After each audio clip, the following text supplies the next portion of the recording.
Buscando la verdad en la revista de Opinión Democracia, queremos saludar cordialmente a la doctora Daniela Moreira, psicóloga clínica, y al doctor Rodrigo Tenorio, psicólogo clínico y académico. Los hemos invitado para hablar de un tema que, más allá de la pérdida de vidas humanas, de la afectación en lo material, cuánto golpea en lo psicológico a las personas que han atravesado grandes problemas. Citamos como lo último el suceso del aluvión aquí en La Gasca. En Guayaquil vemos periódicamente el nivel de suicidios y en otros lugares del país. También los femicidios. Doctora Daniela Moreira, ¿cómo enfrentar estas fuertes depresiones que golpean a las personas? Muy buen día. Buenos días, buenos días. Bueno, su pregunta es muy importante y realmente la salud psicológica es tan importante, tan valiosa como estos otros aspectos que usted mencionaba, puesto a que dependiendo de la salud psicológica podemos recuperar cierta estabilidad económica, cierta estabilidad social dentro de nuestro entorno, el momento en el que estamos más preparados para poder continuar con nuestra vida, ¿no? Entonces, realmente sí, estos acontecimientos que sucedieron en La Gasca son muy fuertes para el sector, para Quito en general, para el Ecuador, porque es una sorpresa, sobre todo por el factor que es tan poco esperado y que estábamos tan poco preparados para esta situación, ¿no? Entonces, se percibe una tristeza, una melancolía general en la ciudad debido a esta pérdida tan importante humana que hubo. Y realmente las personas que están ahí en este momento no deben pensar en cómo no estar tristes, sino en cómo sobrevivir el momento, en enfocarse en que la emoción de tristeza, de shock frente a las situaciones va a estar. O sea, no es algo evitable realmente y es saludable también poder sentir estas emociones fuertes dentro del momento.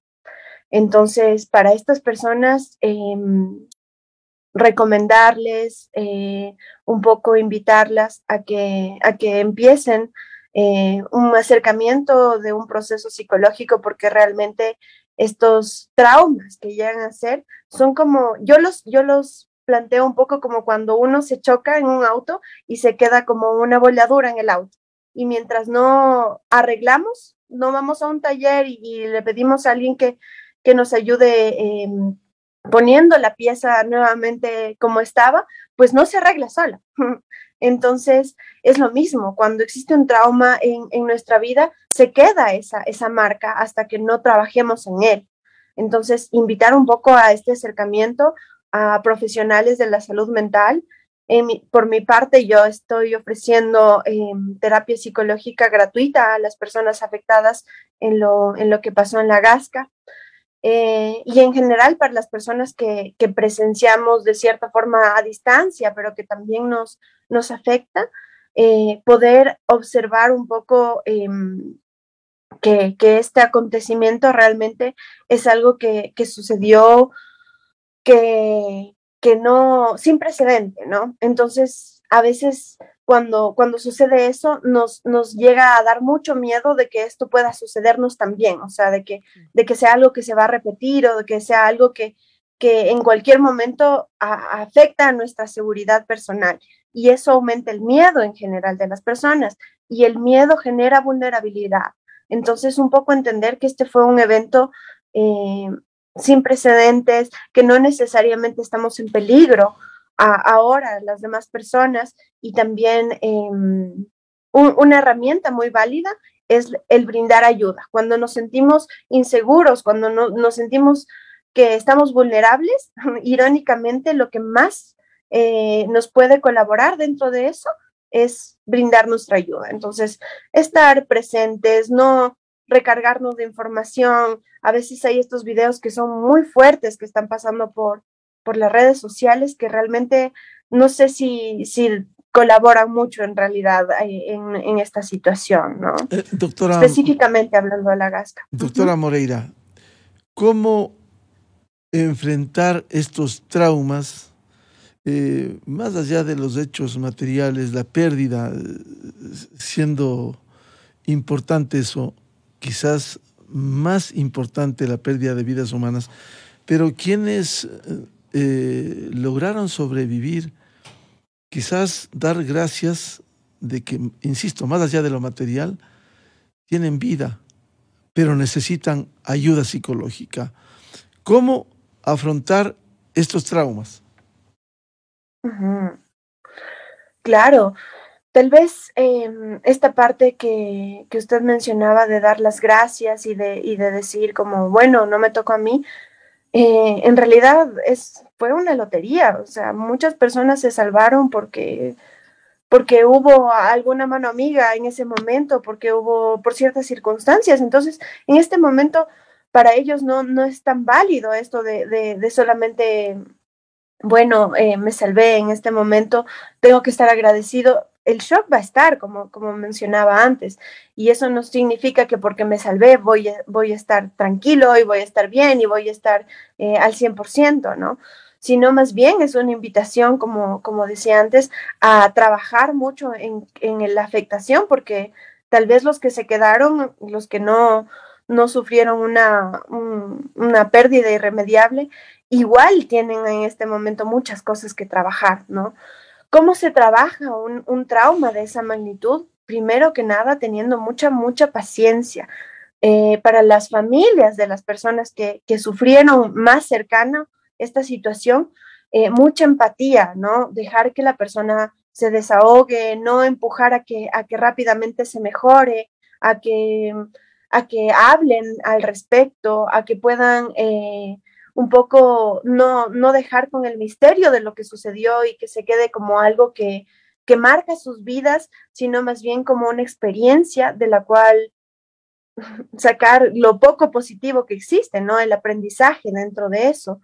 Entonces recomiendo mucho a las personas que estuvieron muy cerca poder hablar también al respecto, encontrar un círculo de apoyo, estar cerca de las personas que son su red cercana, en donde sienten que pueden estar seguros, donde pueden apoyarse.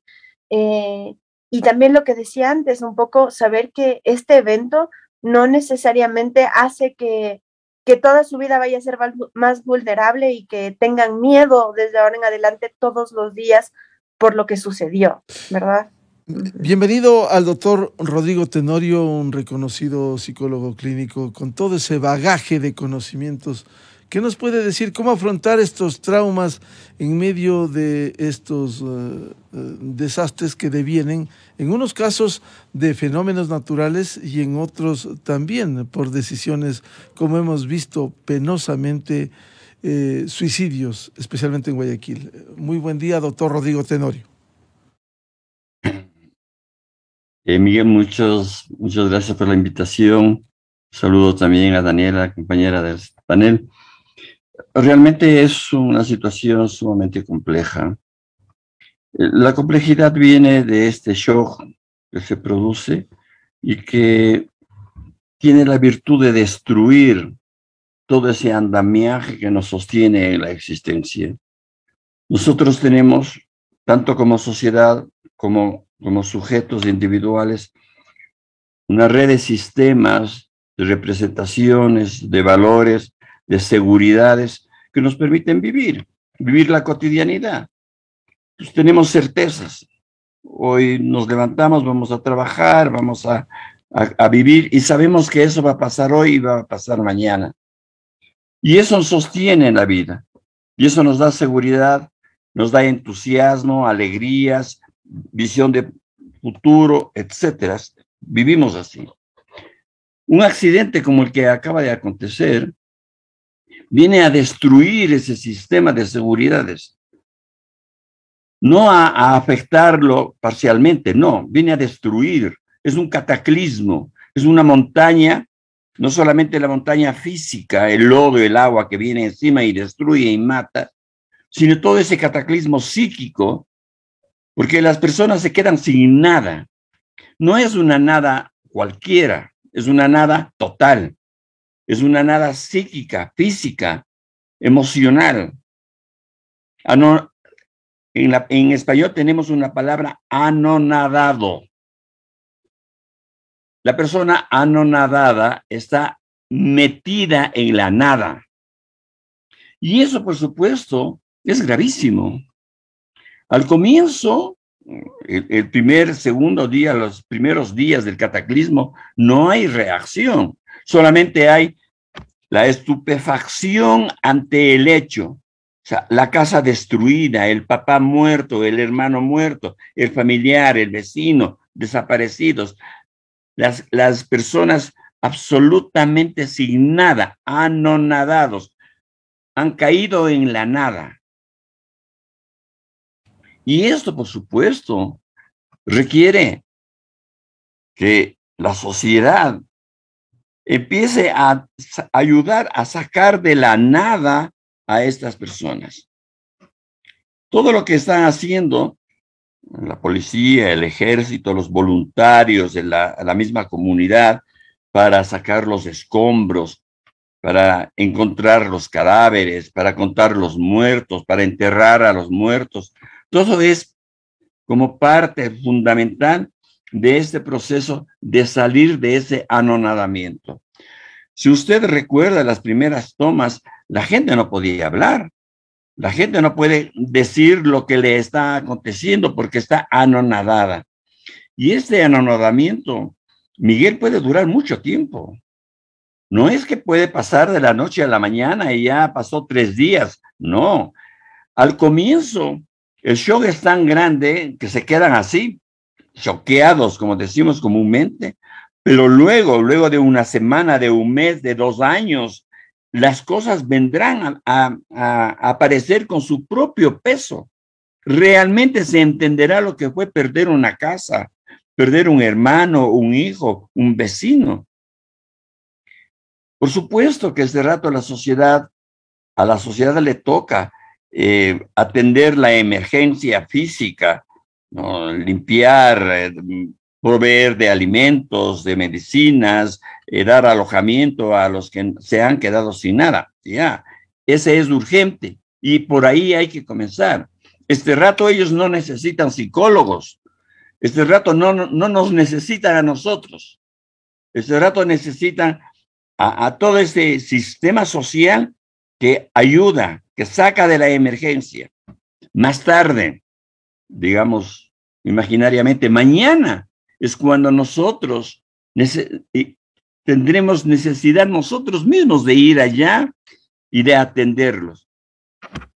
La situación es muy grave, pero porque no solamente es esa pérdida física de todo, sino además el descubrimiento, la develación de la situación en la que vive esta gente. Porque eso ya nos toca a todos. ¿Cómo se ha permitido, cómo nos hemos olvidado de estas situaciones en las que vive tanta gente? ¿Por qué los hemos dejado al arbitrio de una naturaleza que no está pensando a quién atacar, sino que justamente ataca a los débiles, a los pobres, a los desposeídos, a los abandonados de la sociedad? Y esto nos debe llevar a grandes reflexiones desde los medios de comunicación, Miguel, porque a veces nos callamos, dejamos que esto acontezca, nos hablamos mucho los primeros días, nos preocupamos y nos lamentamos, pero luego nos olvidamos. Luego dejamos que esto sea parte de la historia. Ya aconteció esto. Recuerde, Miguel, que esto ya aconteció hace varios años. Y nadie ha dicho, bueno, ¿y qué se hizo desde entonces acá? Nada. El tiempo cura todo. Esa expresión muy antigua, ¿no? De que el tiempo cura. El tiempo no cura nada. Doctor Tenorio, eso es tener memoria, porque eso ocurrió en el año 75, el último evento de la naturaleza, hace 47 años. Algo se hizo, vino un plan de mitigación, luego un plan que se desarrolló precisamente, pero en los últimos lustros, ¿qué pasó con el plan integral que se había desarrollado y ejecutado para controlar, prevenir y mitigar los fenómenos de la naturaleza? Es decir, lo que usted señala, tener memoria para no repetir los errores. Claro, tener memoria para recordar lo que pasó, tener memoria para ver cómo los poderes fácticos, las alcaldías, las presidencias de la República y todas las otras autoridades que ahora aparecen como los grandes salvadores, al día siguiente se olvidan. El olvido cura todo, pero también tapa todo y tapa la ignominia. Ya limpiaremos el barrio entero. Ya estamos dando de comer lo que podemos, de sanar a los que podemos. Mañana vendrán y construirán casas. Y pasado mañana, ¿qué pasará? No pasará nada. La gente quedará en las mismas condiciones, esperando que un día acontezca lo mismo. Esa es justamente una de las características de nuestro subdesarrollo. No solamente su desarrollo económico, sino su desarrollo ético. Y a esta pobre gente que ha perdido las cosas, a familiares que se han destruido sus haberes, ¿quién les va a ayudar? Psíquicamente me refiero. ¿Quién les va a ayudar a trabajar el duelo? Porque no es lo mismo que muera mi papá, mi hermano que está enfermo, que ya sé que tiene una enfermedad incurable y yo ya estoy trabajando un duelo desde antes. Eso no tiene nada que ver con un accidente en el que de la noche a la mañana, en poco tiempo, en una hora, desaparece todo. ¿Quién les va a ayudar? ¿El Ministerio de Salud va a preocupar de esto? Nadie se va a preocupar, Miguel. Por supuesto que es este rato lo emergente, lo físico. Sí, la alimentación, la vivienda, eso es emergente. Eso es lo primero, por supuesto. Los romanos tenían una expresión maravillosa, primum vivere deinde philosophare. Primero vivir y después filosofamos. Ya, perfecto.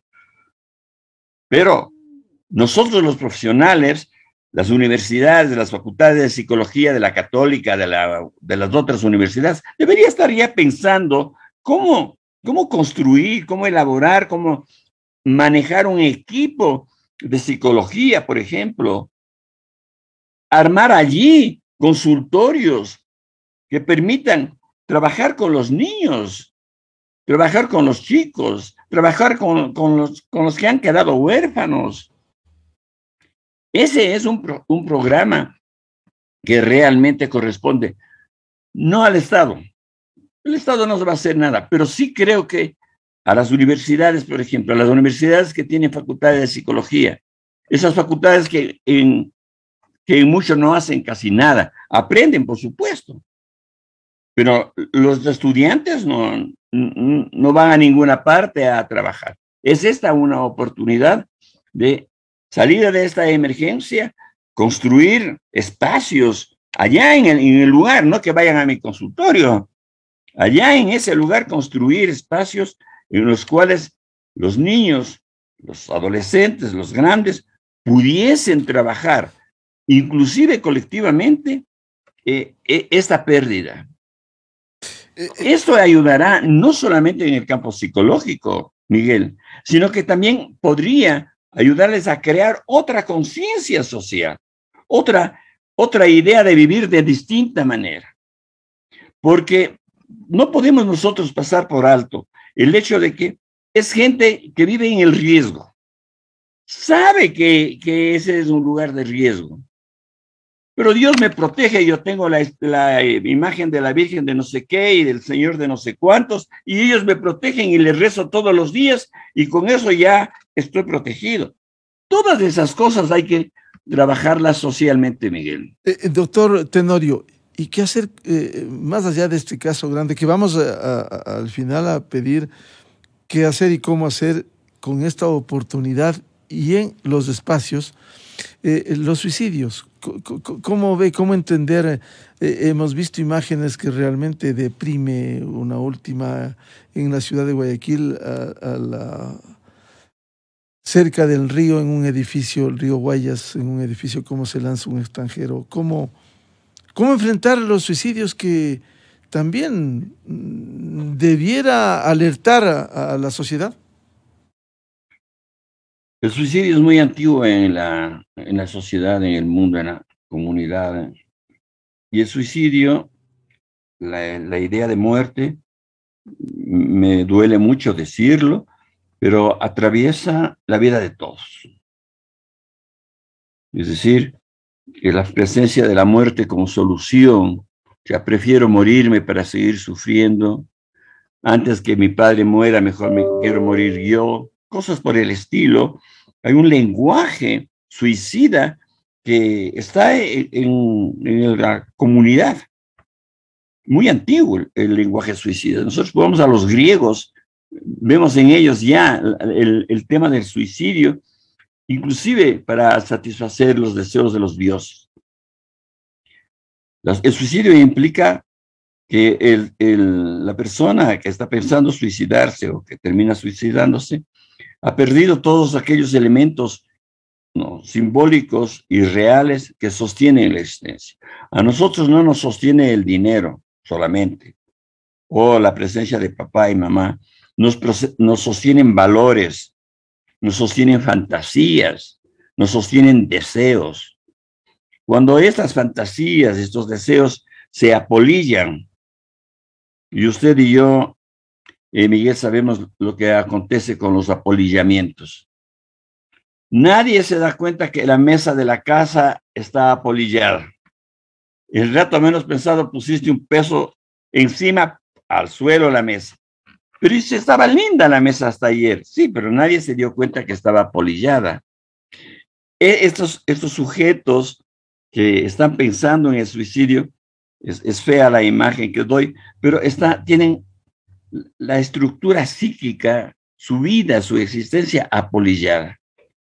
Y esto no se nota, pero sí hay prodromos, es decir, ciertos indicadores. El niño ya está hablando de matarse. El niño ya está diciendo que la vida no vale nada, o el adulto. Y hablo de niños porque nosotros no nos preocupamos de muchos niños que se suicidan en Quito y que aparecen como accidentes, que se cayó del tercer piso, que le atropelló un carro. Yo recuerdo este rato, Miguel, cómo un niño me decía en el consultorio, Rodrigo, ¿has visto esos camiones grandotes que tienen un montón de llantas? Allí quiero yo botarme debajo de ese carro. Hay un montón de niños deprimidos en cuyas vidas el fantasma del suicidio está presente y no hacemos absolutamente nada. Doctora Daniela Moreira, ¿cómo enfrentar este tema complejo de los suicidios? Muchas gracias, Miguel. Bueno, aquí aprendiendo de mi colega Rodrigo, todo lo que dicen muy valioso, realmente muy profundo, más allá de solamente soluciones rápidas, un poco ver la raíz de las cosas. Y realmente que es algo como él decía, que ya, o sea, está presente desde siempre, y realmente esta idea de muerte es parte de la vida en general del ser humano, ¿no? Los animales no piensan tanto en cómo van a solucionar las cosas y en cuál va a ser la salida frente a ciertas cosas. Sin embargo, los seres humanos sí, y cada vez más tenemos estos factores y niveles de estrés aumentando y aumentando, y eso definitivamente influye en la calidad de vida. Y cuando sentimos que nuestra calidad de vida ya es inmanejable, pues vienen estas soluciones, ¿no?, que ya son irremediables frente a las situaciones. Algo que me gustaría, pero también aclarar dentro de eso, que específicamente el caso de del extranjero que murió en Guayaquil. Lo que yo había escuchado es que hubo un intento de salvar su vida y que hubo profesionales hablando con él y que él estaba en un estado delirante, o sea, que estaba diciendo que era un mandato de Dios, que su hermano le había dicho que esto era lo único que podía hacer, o sea, no era un estado mental normal, ¿no? Saludable. Y eso sucede bastante. Entonces, más allá del hecho del suicidio, que ya termina siendo una consecuencia irremediable, es la visualización de la salud mental en general, o sea, de problemas, porque a veces confundimos, ¿no? Esta tristeza con depresión, ¿no? La depresión es un estado clínico. Los delirios, el nivel de ansiedad en donde ya es inmanejable, pues esto es lo previo a la decisión, por lo general.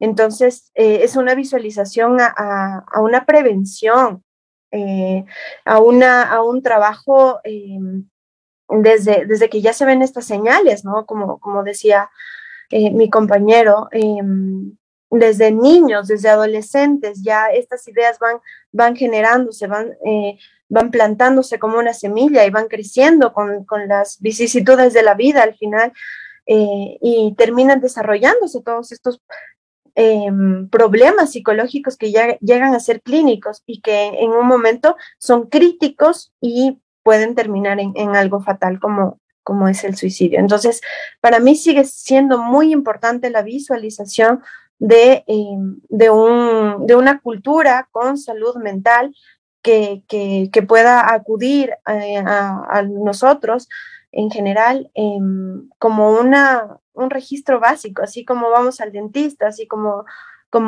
nos hacemos chequear cuando nos duele algo, que sea así de general, de cotidiano, el hacernos también un chequeo de cómo va nuestra calidad de vida en parte psicológica, ¿no? Sobre esta base quisiera formularles por ahora una pregunta final, doctora Moreira. Con este entorno, ¿cómo darle oportunidad, como decía el doctor Rodrigo Tenorio, oportunidad en los sitios, en los espacios donde se desarrollan, donde viven, donde conviven, que es donde diariamente amanecen y anochece? Uh-huh. Bueno, pues aquí un poco robaré la idea de mi colega, que me pareció muy, muy valiosa, que es lo grupal. Realmente la terapia grupal es una herramienta muy poderosa. Por ejemplo, la vemos dentro del consumo de sustancias, como ha sido bastante favorable el tener espacios donde las personas puedan ir, donde puedan identificarse, donde puedan grupalmente encontrar soluciones.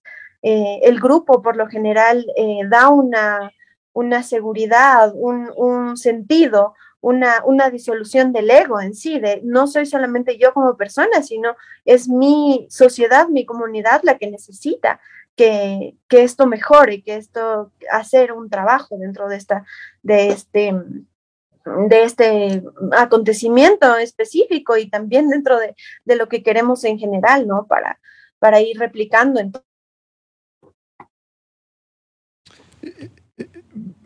Bien, doctor Rodrigo Tenorio, ¿cómo aprovechar esta oportunidad en medio de este dolor, de estos hechos, para atender, como usted decía, en sitio y buscar esta reacción con motivación?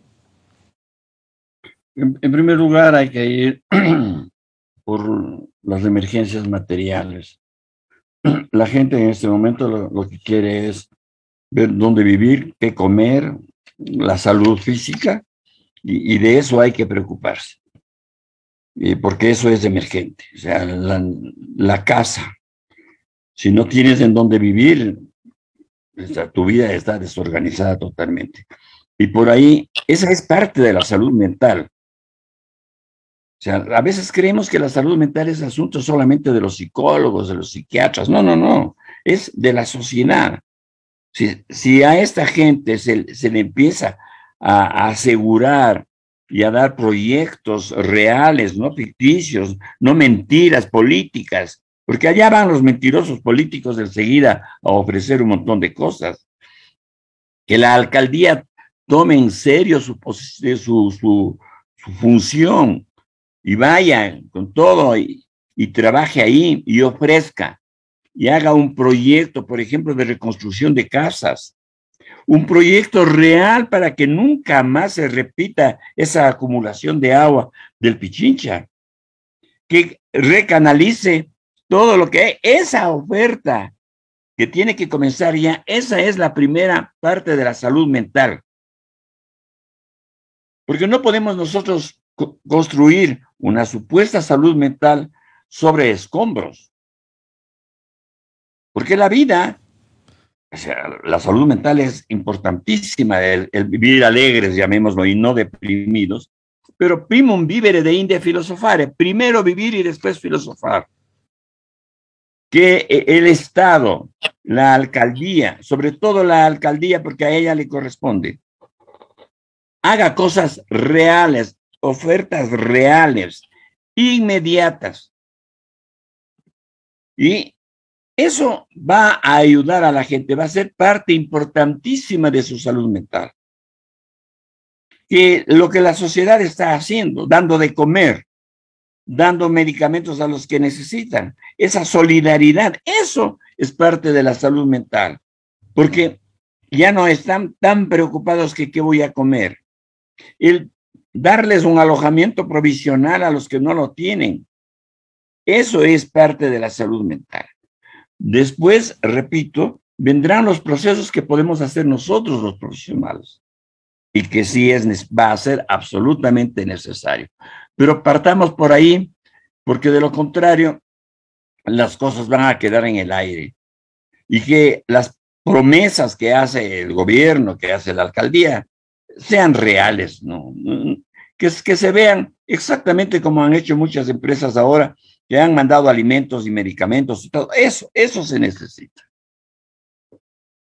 Bien, quiero agradecer el aporte para este análisis, que es muy importante, más allá de lo material, evidentemente lo importante de la vida humana, también a quienes quedan trabajar psicológicamente en estos momentos duros de la vida. Muchas gracias a la doctora Daniela Moreira y al doctor Rodrigo Tenorio, como siempre, por su valioso aporte. Muy buen día. Miguel, gracias a usted. Muchas gracias Daniela. Muchas gracias, buen día igualmente. Muy amable. 7:11 en el territorio continental ecuatoriano, buscando la verdad en la revista de Opinión Democracia.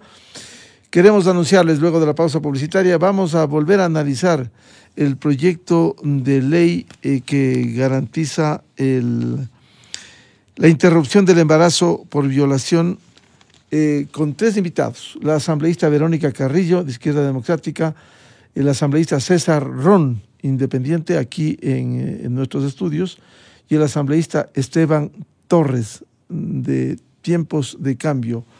¿Qué pasa con este proyecto? ¿Por qué se enreda y cuándo se resuelve?